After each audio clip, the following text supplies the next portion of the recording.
Okay, so this is not an episodic devlog.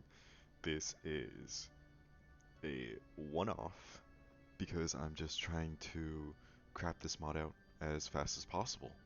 Um, well, not as fast as possible. I've worked on it for a month or two, but my time to work on it is kind of running out, so I'm gonna try and see how fast I can publish this. And I just wanted to do this as a form of posterity, um, and maybe kind of explain what the mod does and how I did it in the code, in case anyone seeks to replicate it. Though it is not that advanced. It is quite surface level. Um, I am no longer doing anything with Solaris. The last thing I did devlogs with. Um, it really has. I don't know. I've learned so much that it really shows its age, and I don't want to touch it anymore. Genuinely. And I think even, oh yeah, I did that mod before Pokey Snacks were created, so the traps, the Pokey traps that I made, completely useless. Made utterly redundant in one update. Um, Nice to see I was ahead of the curve though, even though the mod never got published. Um, and in fact, between this mod and Solaris, I made another mod, Cobblemon Analyzer, um, which is also a meh kind of mod. And I'm gonna be honest, this is also a meh kind of mod. If someone if someone really wants it, they can use it in their playthrough. But it's not something I would use myself, if that makes sense. Well, I would use it, but it's not something I'd go out of my way to download every single time that I play Cobblemon. Anyways, um, Common Analyzer really got my toes wet. All 10 of my toes, all wet. Just off of trying to set up my Modrinth account and my CurseForge account and kind of learning how the acceptance policy goes with Modrinth. Um, so yeah, definitely a good starter mod. It really only had one item and it had one function. I didn't have to do anything client side, and I didn't really have to do anything too advanced. I used the chat and maybe a few custom emojis in a texture pack, and that was it. Anyways, let's talk about the current mod that I'm actually working on, that I'm actually making this video about, instead of blabbering on about whatever I did in the past. So, okay. Train Your Accessories is the name of the mod, and as you can see, I have quite a few models here. None of the models are created by me. All of them are created by the Cobblemon team.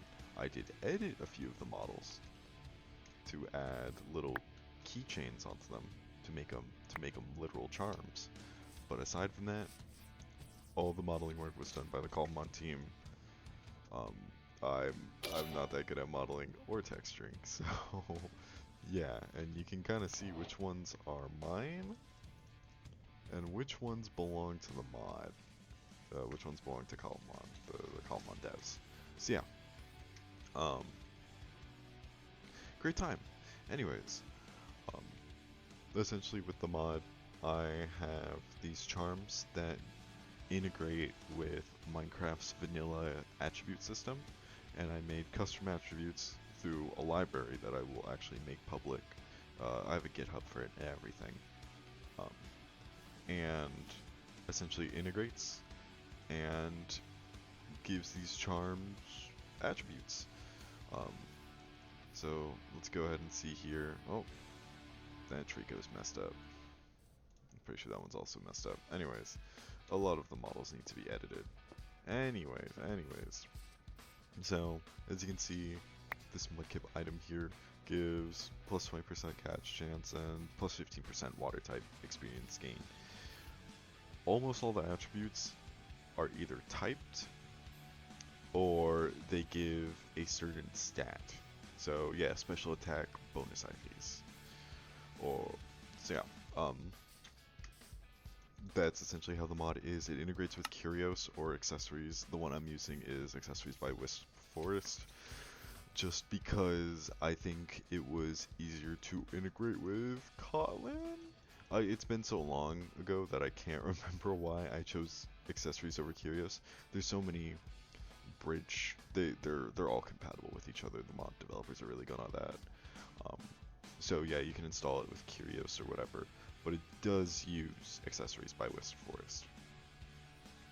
So, um, these items give various special buffs, um, and there are a few items that have gimmicks, I could say, like a charm pouch that gives you an extra charm slot, or a keyring that gives you an extra keychain slot.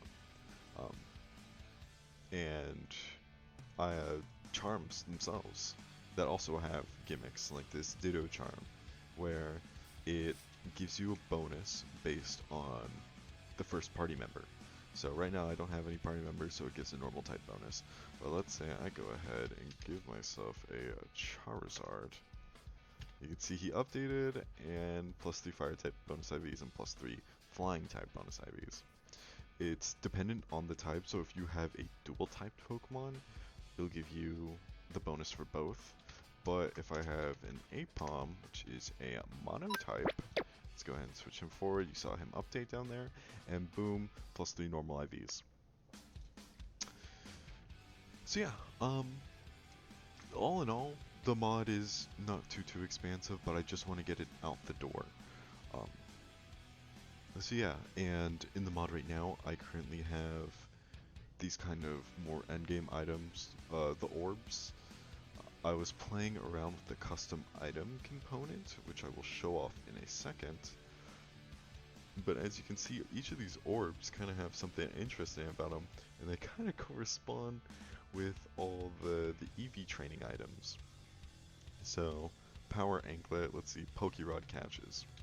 Let's go ahead and give myself a trainer accessories cordial orb with trainer accessories dynamic item progress, and let's say I'm halfway done with it.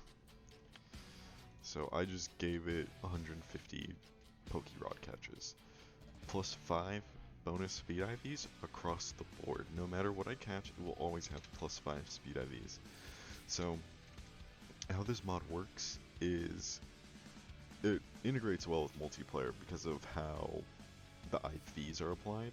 They aren't applied on spawn, but on catch. So if I spawn me a Mareep with, let's say, no speed IVs, and I go ahead and give myself a Master Ball and catch it, then the speed IVs will be applied upon capture and not spawn. It also makes it so that other players can't affect your spawns because some of the things are detrimental. I just realized that my poor Mareep doesn't have the speed IVs because I never equipped the item. So let's go ahead and put that on and let's try again. Christ. Anyways, because some of the items can potentially be detrimental, and I think that always. Oh, was that Crypt Catcher? Ah, nice. Some of the items can be detrimental, mostly because I think it adds more detail to the mod, more depth. So as you can see, exactly 5 speed IVs, because he spawned in with 0. So yeah, each of these orbs have their own quests, their own requirements. I'm probably going to do something with the text down there so it doesn't look so bland, but each of them has their own little quests to do. And as you can see, we have one for each stat, and then we have this outlier, the Mystic Orb. The Mystic Orb is crafted by combining all 6 orbs, and let's go ahead and spawn in, let's see what the max is for 300. Let's go ahead and spawn in one with the max progress.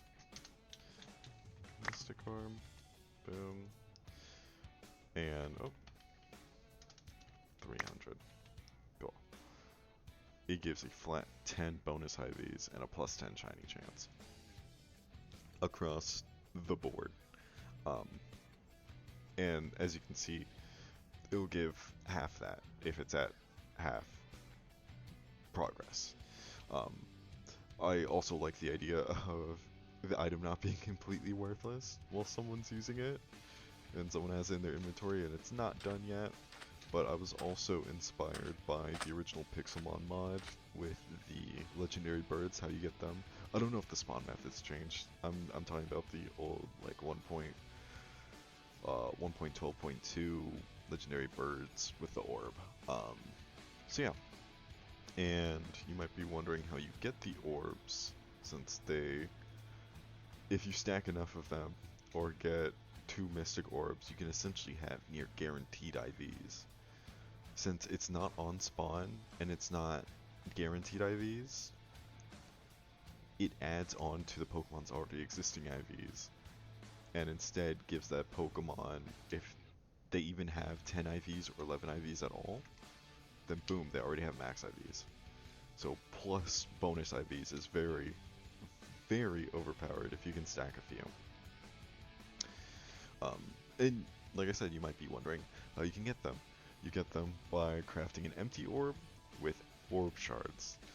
So I wanted the obtaining process to be kind of elaborate, because it is really good. And I also wanted to be something for someone to work for. It might be a little much, but essentially how it works right now is it gives an orb shard every time a Pokemon with a Hin ability is killed. So there is a trade-off. You get exactly 1 orb shard and you need 9 orb shards to make it. If you use saccharine trees, then you should have quite a few orb shards in no time. You will need a lot of honey though. Which at that point, if you're doing all that and you have all that honey, then it might be worth it to just make IV candies. But then again, it's up to the player if they want a continual renewable source of Pokemon with good stats, or a guaranteed source that they have to set up industry for. The best way I can describe it, they have to set up essentially a candy maker setup. Yeah, what are these called? Yeah, candies.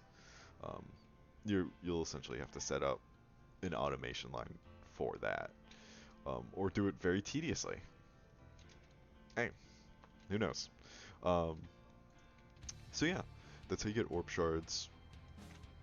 So and so shards to an orb, and then from there, you just need to get a few items corresponding to the orb, and then you can craft whatever orb you want. And then you can go through and train whatever stat you want. So yeah. I have a few miscellaneous items here, like Golden Amulet that you can craft, Skarmory Claw you can't craft, and Weedlehorn you can't craft, you just have to kill the Pokemon a ton of times to get them. Relic coins have a chance to spawn in Relic Chest, essentially whenever. They are... Oh yeah, let me explain. Spawn buckets. There are spawn pools and there are spawn buckets. Spawn buckets dictate which rarity of Pokemon spawn. So if I go ahead and do check spawn, it shows me the available buckets. It however doesn't show me their percentage rate, which I wish. I might add a command to check that with my mod. But you can go ahead and do check spawn, and let's see what's in the ultra rare bucket around here. Yeah, Ditto, Primarina, Oshawott, very, very rare Pokemon. Essentially, how the buckets work is it's weighted, and the weights are calculated into a percentage, and then it rolls that percentage.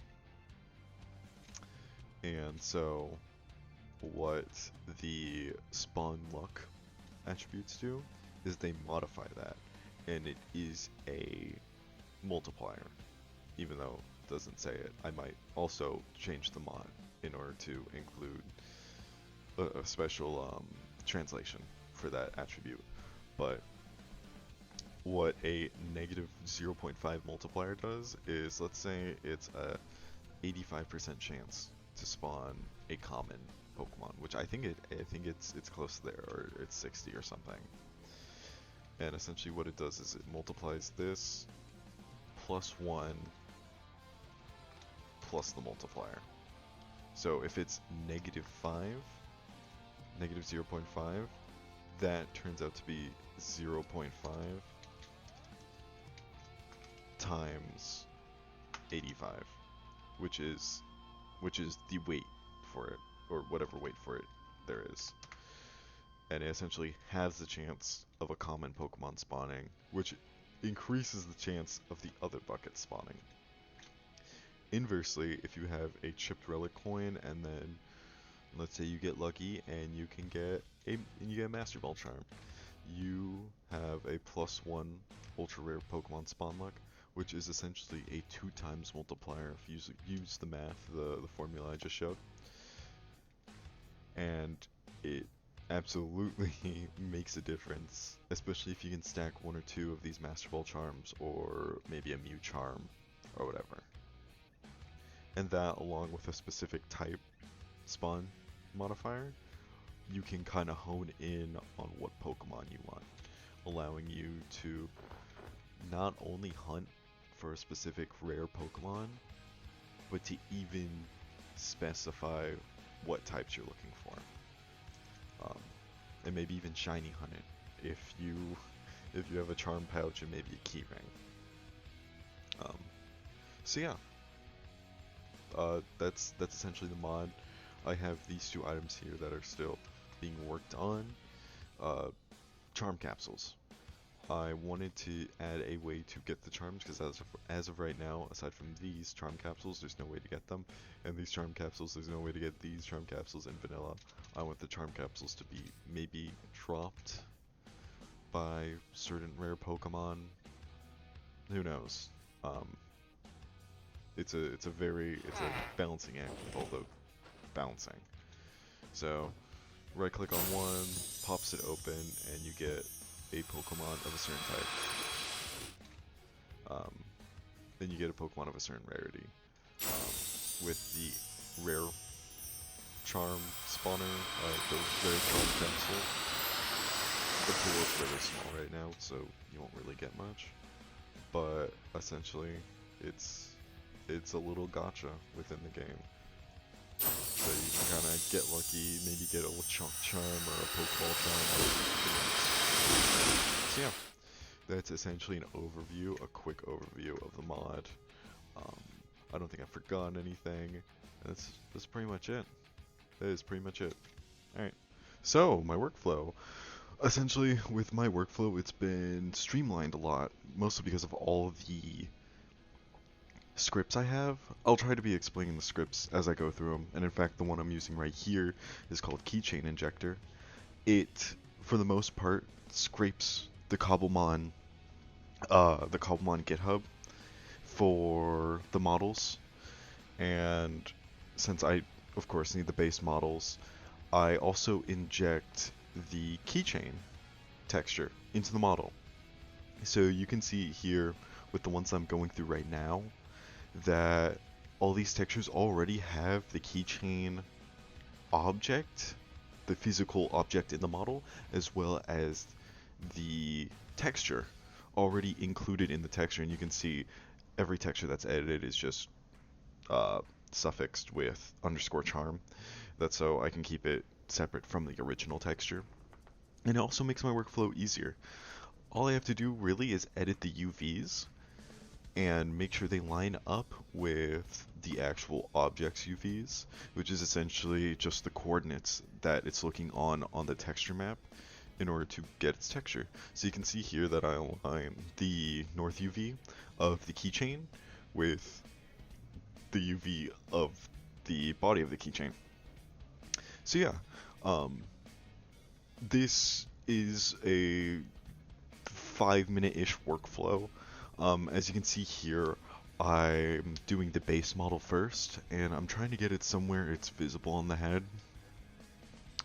And of course, out on the top of the keychain, make sure everything looks right, there's no clipping. Um, and then I go ahead and copy it over to the other one. I copy it over to the shiny. Um, and now, since Cobblemon, the people who modeled, they used Bedrock models because base Java models suck. Um, but I have to use GeckoLib in order to load that model because they have their own proprietary model loader for Bedrock models, which is smart because again, base Minecraft models suck. There's certain limitations. If you want to see more about that, please look it up. It's very interesting. So I actually use GeckoLib to load the models as items, just because it's easier for me and I don't have to go through and edit each model intimately. And once I have all the models loaded, I go into my second part, and I actually use a generator to generate everything I need to get the model in game and into my IDE. Um, and essentially, you can see generator to dash dash charm dash dash keychain. I'm essentially saying what accessories it is, and it also spits out Kotlin code for me to use for me to straight up put in there. Um, and usually I wouldn't have to go through, as you can see, I'm going through the accessory files right now and adding the Pharaoh Seed Charm and Shiny Pharaoh Seed Charm. Usually I wouldn't need to, but my script is a little bit broken. It's really, it's, it saves so much time that just doing this for 2 seconds, I don't even feel like fixing it. Honestly, I don't feel like touching the script at all. Um, but yeah, and I actually have all the Pokemon models, the objects sorted, the item definitions sorted, and I'm putting them into their correct definitions now, which could also be added to the script, but I just don't feel like it. Um, and yeah, and then they're imported and registered within my mod.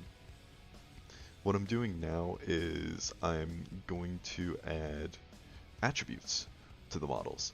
Um, So let's see, yeah, and then I add steel attribute. These are just placeholder attributes to see if it really has changed. Um, but adding attributes onto the item itself, I feel like is most of the fun of the mod, but it's also hell trying to balance everything as well. Um, so yeah, that's my workflow. It takes roughly 5 minutes for each model as long as I do everything correctly, and I rarely have to do models twice over, unless the model has a certain gendered version or the model has some animated texture on it, like Charmander's model, which is why I have to redo that as soon as the mod is done. But yeah, that's essentially how I've been adding models. I may or may not leave the scripts in the description, like a pastebin link to them, but they're also very, very, very, very specialized. And in fact, I think I've hard coded multiple locations just for my computer. Anyways, yeah, that's essentially how I do models.